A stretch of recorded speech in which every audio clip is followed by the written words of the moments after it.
Well, now there's a school in Detroit that's helping students deal with this stress in a unique way. Here's NBC's Kevin Tibbles.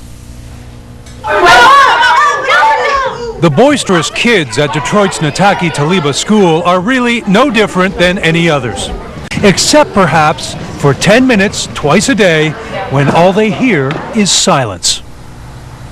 These students aren't napping, they're meditating. Transcendental meditation was brought to the West 40 years ago by Maharishi Mahesh Yogi and made popular by the Beatles in the late 60s. And today, it's used in this school as a stress buster. It's not a religion, it's not a philosophy, it's not a way of life. It's simply a mental technique. It allows the system, the mind and the body to settle down and gain a very, very deep rest. According to these kids, it helps. I have a tendency to dwell on things that happened in the past, but when I meditate, then it helps me let them go. I just pay attention better now. After meditation, I feel great. When we think of packing our kids off to school these days, we often worry about the problems: high stress, substance abuse, even violence, things that threaten a child's education. But can 10 minutes of quiet time really make a difference? The research says yes. The University of Michigan followed 140 of the school's 10 to 14-year-olds. They felt more connected, they felt happier, satisfied, peaceful, calm. I used to get angry a lot, but now it's like I'm calming down. And studies show meditating kids actually do better in school than kids who don't. My grade point average has went up a lot, from a 3.4 to a 3.8. Now I'm doing much better. I've evolved. At first in science, I got a B, but now my grade is up to an A. And when your grades are that good, who cares what your skeptical friends think? They just think it's the weirdest thing in the world, because my best friend said that they wouldn't be able to sit that still for maybe 3 seconds, but they're just telling us the best thing.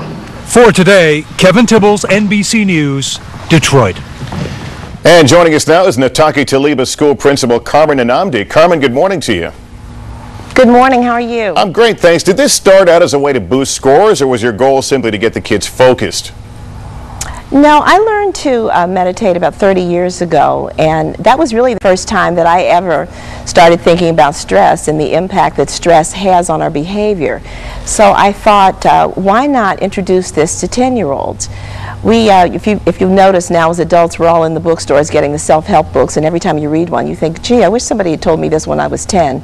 So really that was my desire, is to really begin to make them aware of stress and how stress impacts on your behavior. Well, they're clearly calm as I look at them behind you there. I'm wondering if this was a tough sell to the parents.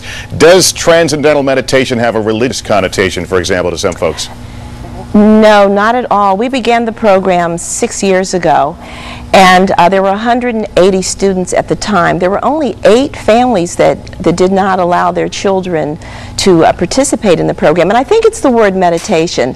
I think that people associate that with religion, but there's absolutely no beliefs. That's why I like the technique. It doesn't impose on any of your beliefs or your lifestyle or anything. It's just a physical technique. And I guess there are misconceptions I had when I heard I was doing this segment. I went, did the hum. And that's not part of it. We saw those kids in absolute silence in the tape. No. There isn't even any concentration. It's really a very free-flowing thing. I don't like anything that causes me to have to alter myself. The only discipline that this requires is that you do it every day. You know how you look in the mirror and you say, gee, I'm not physically fit, and so you go and exercise and you think that'll make you physically fit? No, not for that day. You have to do it over a period of time to really see any benefit. This is not cheap. I know you've had some donations, some grants to the school, but it's an expensive proposition for most schools, I would think. Oh, that's true. Yes, Chrysler, the Daimler Chrysler Foundation is the one that really initiated the program for us, and then General Motors also began to be one of our sponsors. But you know, that's the way it is in this country. Anything that's healthy for us is expensive. It's like health care. Hey, are the teachers doing this too? The teachers do this too. We found that there were some studies that have been done across the nation that say that only 1 out of 4 teachers remains in the profession, and I think that's scary. And I think part of it is because teaching is a very demanding profession, very stressful, and so I'm glad to offer it as a health benefit. Well, Carmen Anamdi, thanks so much for coming on and talking about this.